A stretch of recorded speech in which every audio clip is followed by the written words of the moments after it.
Francis, come. It does not mean literally that when you are quarreling with somebody, maybe people are talking, and before you know it, tower. Then you will hold your ear.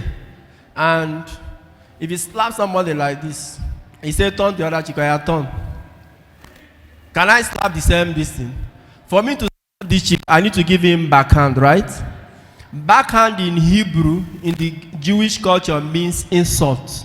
So it's not necessarily physical violence. So what Jesus is saying is, number one, you do not revenge insults or injuries when it is done.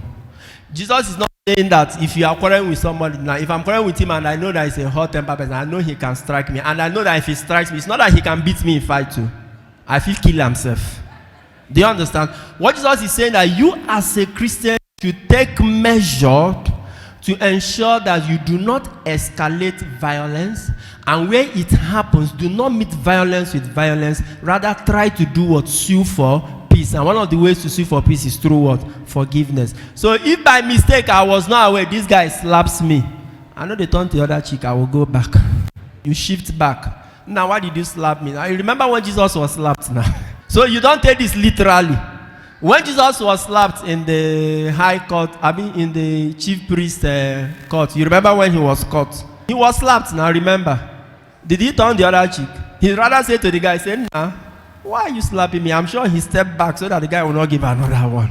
He said, why did you slap me? Have I said anything wrong?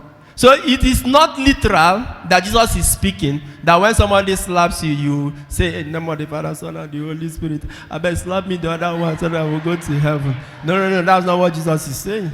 He's taking it literally. He's simply saying, when there is any, whether it's physical insult or verbal insult done against you, don't revenge. That's a symbolic way of saying it. In other words, a Christian should not be provoked to the extent that you allow the animalistic instincts in you to take over the spirit. The second reading says, you are the temple of God, and God's spirit does what?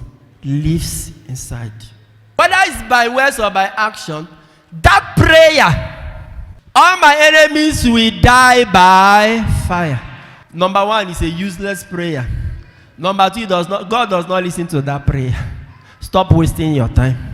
He does not listen to it. Like I have told those who like to be doing that prayer, if God were to be listening to that prayer, many people would have died now. Since you started saying that prayer, what has caught fire? Catch fire. Where have you seen fire? Anyone who says, I will not marry this year, the person will die by fire. They know they die. They will not die. They will only die when God wants them to do what? So that is not that your prayers. Stop wasting your time. It only aggravates your anger and excites your sensibility and nothing more. It's a useless prayer. And if all of us were to pray for our enemies to die, what makes you think that you will be alive by now? If God were to answer that die by fire prayer for enemies, what makes you think you will be alive? The fact that I am not your enemy does not mean you are not another person's enemy. Don't think your enemy is only the person you have quarreled with you. So if God were to be answering that prayer, many people would have gone by now. Because as you are praying against your own enemy, the other enemies too will be doing what? Praying against. So if God were to be answering that prayer, now so people go jump. And you don't even know who your enemy is. You can say that prayer now and your own person closest to you will just drop dead.